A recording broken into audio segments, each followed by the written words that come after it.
Добрый день, дорогие друзья, с вами компания «Твоя усадьба». Сейчас мы хотим поговорить и ответить на такой интересный вопрос, который задают нам покупатели в наших магазинах. Чем чистить стекло банной печи или отопительной печи или камина, если оно закоптилось? И почему вообще коптится стекло на печи? У нас печь Гром компании Технолит. Обратите внимание, что стекло у нас подкоптилось за несколько топок. Можно видеть, что просвет минимальный. И сейчас мы будем наносить наше средство против сажи на каминных стеклах и пытаться его очистить. Посмотрите, насколько это эффективно и быстро происходит.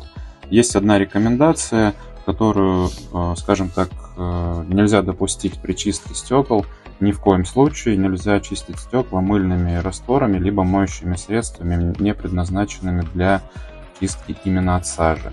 Если на горячее стекло попадет мыльный раствор или моющее средство, к примеру, для посуды, получатся разводы, бензиновые пятна, некие, которые просто останутся на данном стекле навсегда.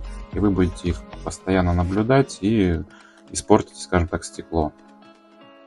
Стекло на банной печи коптится по нескольким основным причинам. Во-первых, это некачественные дрова. Это могут дрова быть хвойных пород, либо дрова с повышенной влажностью. Идеальными дровами считаются дрова лиственных пород с влажностью не больше 20%, и такие дрова зачастую не создают проблем с закопчением стекол. Вторая причина – это непрогретый дымоход и непрогретая камера топочная вашего камина либо вашей печи.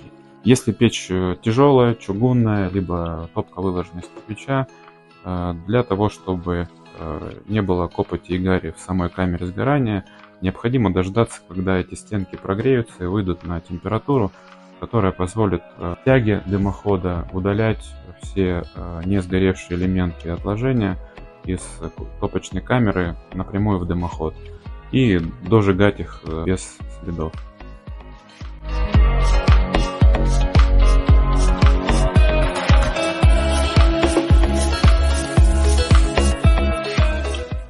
Чистка стекла заняла буквально 30 секунд. Вы можете посмотреть, сколько сажи мы убрали со стекла.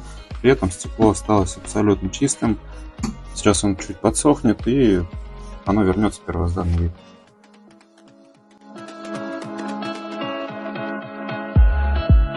Еще больше интересной информации и лайфхаков вы можете увидеть в наших сообществах ВКонтакте и на YouTube. Подписывайтесь на нас и узнавайте много интересных вещей. С вами была компания «Твоя усадьба».